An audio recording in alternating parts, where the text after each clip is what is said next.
শহর থেকে দূরে একটা সুন্দর জায়গায় আমরা পৌঁছে গেছি। জায়গাটার নাম হচ্ছে বাঁকিবেড়া ড্যাম, যেটা ঝাড়খণ্ডে। এটা খুব একটা বেশি দূরে নয়। বীরভূম থেকে ঘন্টা ২-২.৫ এর মধ্যে তোমরা এই জায়গাটায় পৌঁছে যেতে পারবে। লাল মাটি দেশ, সঙ্গে গাছপালা রয়েছে, পাথরের একটু উঁচু উঁচু পাহাড়, আর রয়েছে এখানে সুন্দর একটা জলাশয়, যেটার নাম অনুসারেই এই জায়গার নাম হয়েছে বাঁকিবেড়া ড্যাম। ড্যামটা দেখেই তোমরা বুঝতে পারছো যে কি সুন্দর, চারিদিকে পাহাড় দিয়ে ঘেরা, আর মাঝখানে সুন্দর একটা জলাশয়। জলটা প্রচণ্ড পরিষ্কার, প্রচণ্ড, নিচে গাছপালা সব দেখা যাচ্ছে।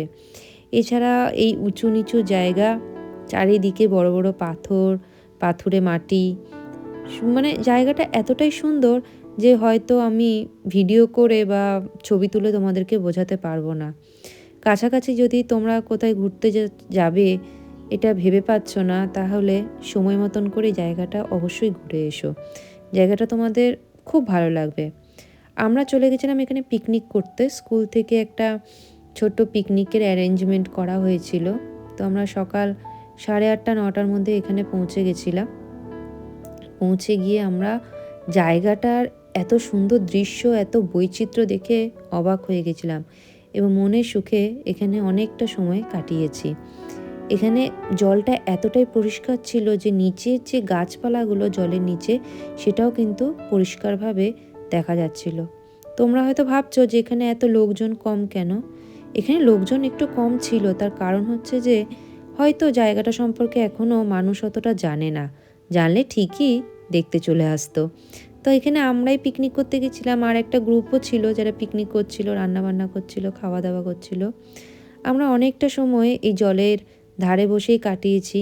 এখানকার লোকজনদের থেকে শুনতেও পেয়েছি যে এখানকার জলে নাকি অনেক বড় বড় মাছ আছে, যদিও কাউকে তুলতে দেখিনি।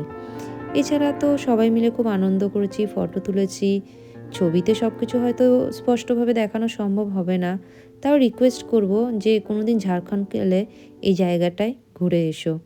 আমরা অনেকজন মিলে, একটা পুরো স্কুলের গ্রুপ মিলে আমরা এখানে পিকনিক করতে এসেছিলাম।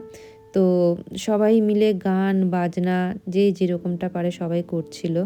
তো খুব মজা হচ্ছিল সবার গান শুনে। খুব ভালো তাদের গান, যদিও আমি গান গাইতে পারি না। আমি এখানে বাচ্চাদের মতন পাথরের ওপর পাথর সাজিয়ে ফটোগ্রাফি করছিলাম, কারণ ভালো লাগে একটা সুন্দর জায়গা পেলে সুন্দর সুন্দর ফটো ক্যাপচার করে রাখতে। কারণ আমি জানি যে পরে যখন একা বসে থাকবো অবসর সময়, এগুলো দেখেই হয়তো আমরা অনেকটা আনন্দ উপভোগ করি।